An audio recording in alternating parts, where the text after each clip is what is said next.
नमस्कार मित्रांनो, नर्सिंग एक ईश्वर सेवा मी आरोग्यदूत या चॅनलमध्ये मी अक्षय तुम्हा सर्वांचं मनापासून स्वागत करते। मित्रांनो, तुम्ही जर माझ्या त्या चॅनलवर नवीन आले असाल तर चॅनलला सबस्क्राईब करा, व्हिडिओला लाईक करा आणि शेअर करायला विसरू नका।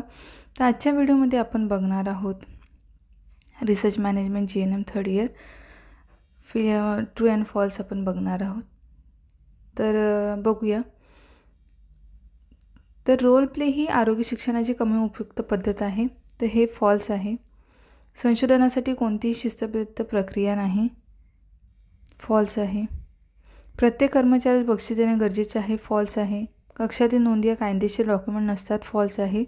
आणि प्रामाणिकपणा हा नर्सिंगमध्ये महत्त्वाचा आहे, ट्रू आहे।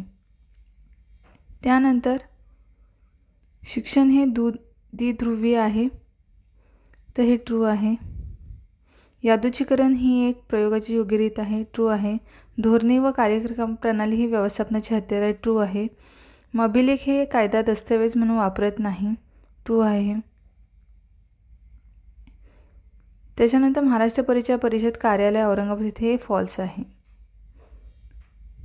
त्यानंतर बघूया रुग्णालयातील कक्षातील नोंदी हा कायदेशीर कागदपत्रे नाहीत, फॉल्स।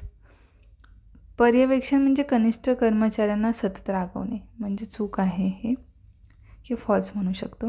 भूमिका नाटिका ही आरोग्य शिक्षणाची पर्यायी पद्धत नाही, चूक आहे हे। रँडमायझेशन ही ट्रू एक्सपेरिमेंट हे रिसर्च डिझाईनची गुणधर्म आहे, हे ट्रू आहे। बाकीचे वरचे फॉल्स आहेत 4। त्यानंतर कमी समूहात संशोधनाच्या चाचणी अभ्यास करणे म्हणजे केस स्टडी होय। कमी समूहात संशोधनाचा चाचणी अभ्यास करणे म्हणजे केस स्टडी होय, तर हे आहे फॉल्स। त्याच्यानंतर आहे परिसंवाद हे शाब्दिकरणाचं एक नाट्यकरण आहे, फॉल्स आहे हे। विद्यार्थ्यांच्या समस्या मार्गदर्शन आणि समुपदेशाने सोडवता येतात, हे ट्रू आहे म्हणजे बरोबर आहे। TNI हे हुशार आणि परिचर्या प्रशिक्षणार्थींना शिष्यवृत्ती प्रदान करते, बरोबर आहे। ऑपरेशन थिएटर हे अपघात विभागाचं असावा, तर हे चुकीचं आहे। त्यानंतर आहे चांगल्या व्यवस्थापनामध्ये जबाबदारी सोपवणे आवश्यक नाही, तर हे चूक आहे, ठीक आहे। स्वयंशिस्त आणि प्रामाणिकपणा ही परिचारिकेची महत्त्वाची वैशिष्ट्य आहेत, तर हे बरोबर आहे। स्वयंशिस्त आणि प्रामाणिकपणा ही परिचारिकेची महत्त्वाची वैशिष्ट्य बरोबर आहे। रँडमायझेशन हे खऱ्या प्रायोगिक रचनेचे एक वैशिष्ट्य आहे, बरोबर आहे।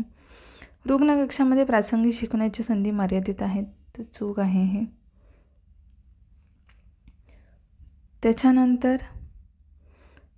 संशोधन प्रक्रियेत पायऱ्या नेहमी टप्प्याटप्प्याने चालवतात, बरोबर आहे हे।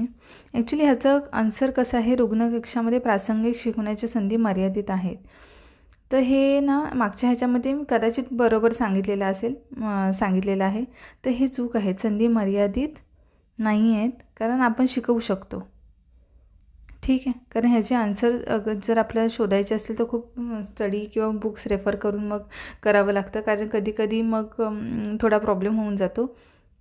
तर रुग्णकक्षामध्ये प्रासंगिक शिकवण्याची संधी मर्यादित आहेत, मर्यादित नाही आहेत, आपण शिकू शकतो, ठीक आहे। तर त्याच्यासाठी सॉरी। आणि आता प्रक्रिया नोंदणीकरण प्रोसेस रेकॉर्डिंग हे रुग्णाशी झालेल्या मौखिक संवादाचा अहवाल आहे। प्रक्रिया नोंदणीकरण प्रोसेस हे हे रुग्णाशी झालेल्या मौखिक संवादाचा अहवाल आहे, बरोबर आहे।